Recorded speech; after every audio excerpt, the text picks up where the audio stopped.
Bonjour tout le monde et bienvenue dans ma chaîne. Bon, comme vous l'avez constaté, je me suis absenté quand même pendant 4 mois pour diverses raisons. La première, c'est qu'on a été atteint du Covid fin juillet.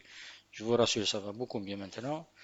Et juste après, avec le manque d'eau qu'on avait cet été, j'ai pas pu entretenir le jardin parce que j'avais pas assez d'eau. J'ai une citerne de 2000 litres, c'était pas suffisant. Donc, j'ai plus ou moins abandonné le jardin. Donc, ce que vous allez voir, c'est le potager qui n'a pas été arrosé pendant les mois de août et septembre. Il avait fait quand même jusqu'à 40 degrés cet été. Il y a beaucoup de plants qui ne sont pas morts et qui commencent à refleurir maintenant. C'est assez étonnant. Tout ça est grâce à une bonne préparation de la terre et surtout un bon paillage. Enfin, un paillage moyen mais qui a très bien tenu. Donc, on va voir par séquence. On va commencer par août, septembre, octobre, fin novembre. Ça, c'est l'olivier au mois d'août. Les olives sont devenues bien vertes et quelques variétés précoces ont commencé à mûrir quand même au mois d'août. Ils vont devenir rouge, violette et même noir pour une certaine variété.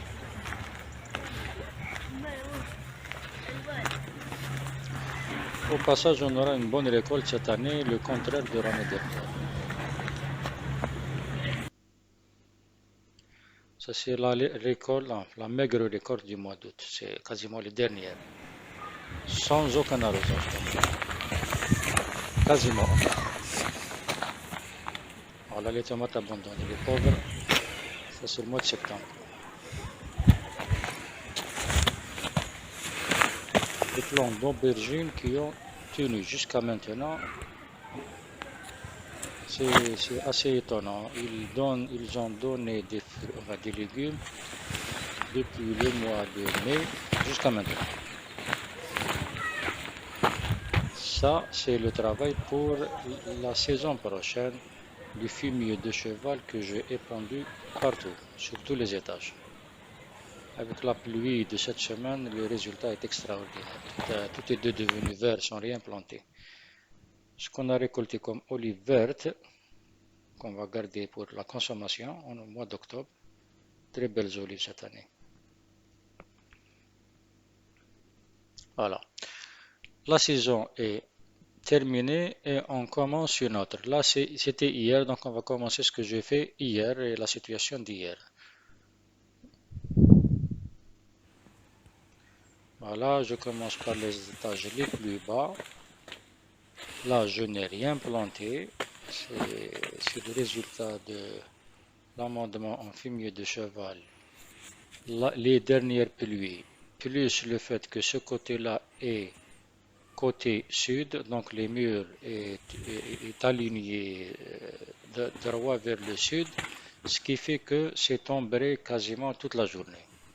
C'est pour ça que c'est assez vert comme ça, parce qu'avec le soleil, c'est pas évident en été d'avoir des plants non arrosés qui survivent, etc. Là, j'ai planté des plants de tomates qui ont poussé tout seuls. Parce que dans cette zone, il y avait un compost, donc il y avait des graines de tomates et beaucoup de plants de tomates ont poussé tout seuls, donc tant mieux. J'ai quasiment une quarantaine de quoi faire la saison et que j'ai replanté en ligne. Ça, c'est ce qu'on appelle le mchimcha, je ne sais pas comment on l'appelle en français. Enfin, j'ai oublié comment on l'appelle. Le neflier, voilà. Une partie de mes outils, c'est des plants d'aloe vera que j'ai plantés un petit peu partout. Les graines. Là, c'est un carré que j'ai planté, je pense. Ah, j'ai mis les fèves ici. Donc, vous allez le voir tout à l'heure.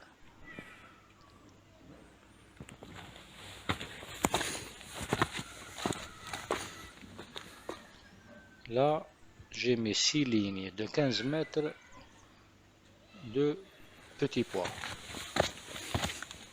Le grimpant et le nain, les deux variétés. Et là, j'ai laissé tel quel. Je vais juste nettoyer tout ça. Là, c'est les plants de piment et de poivrons et de tomates qui ont repris. Il y a beaucoup aussi de plants d'aubergines qui ont repris. Je vais laisser tout comme ça, je vais rien toucher. Là, c'était la semaine dernière, c'était pas hier. Je vais vous montrer tout à l'heure la situation hier. C'était la semaine dernière, parce que hier, il faisait pas aussi beau. Voilà, des aubergines. Non, non, c'était hier, désolé, c'était hier.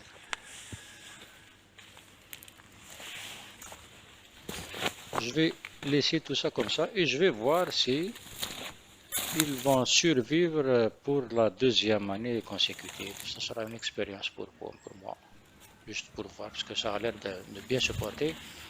Je vais remplacer les plants morts par d'autres plantations. Voilà, ça serait dégâché d'enlever tout ça, ça n'aura pas de sens. Voilà. Et je note aussi que j'enlève jamais ce qu'on appelle les mauvaises herbes. Je laisse tout tel quel. Je plante même les graines au milieu. Ça ne me pose aucun problème. Ça, c'était quasiment mon déjeuner hier. Là, c'est le pissenlit. Il y a une autre plante aussi qu'on appelle le chénicel. Elle pousse toute seule parce qu'il y a beaucoup de graines qui ont été plantées, je pense, à l'époque par ici. Donc à chaque année, voilà, il faut que je travaille tout ça. Je vais mettre des briques juste pour retenir la terre qu'il y a au-dessus. Parce qu'avec les pluies, etc., ça a tendance à glisser. C'est pas très méchant, mais bon. Voilà, la loufia, Bela, on l'utilise ici pour prendre nos douches. Ça, c'est le poivron. Ça, c'est un carré vide que je remplis de fumier de cheval. Les plants d'aloe vera que j'ai plantés un peu partout. Un olivier sauvage que je vais travailler ce printemps. Parce que ce serait intéressant quand même d'avoir un olivier ici. Bien sûr, il a des racines très, très développées. Ça se mange. Un autre olivier par ici. Ça, c'est comment je travaille la terre. En fait, je n'ai rien fait. J'ai juste mis du fumier de cheval dessus. Après un mois et demi, avec la pluie, ça marche tout seul. Ce que vous avez vu, c'est que j'ai mis 6 lignes pour les petits pois ici, dans ce rectangle de 30 mètres carrés. En dessous, un espace un peu plus important, j'ai mis les fèves, tout simplement. Ça m'a pris 1 heure. Je note aussi que je ne l'ai enlevé aucune mauvaise, entre parenthèses, herbe. Là, c'est la menthe sauvage que j'ai récupérée de la forêt, très bénéfique. Là, c'est le rectangle réservé aux fèves. Je transpire, j'étais un peu fatigué quand même. Voilà. Ça, c'est le néflier. Là-bas, j'ai planté des persils et d'autres herbes qui n'ont pas poussé.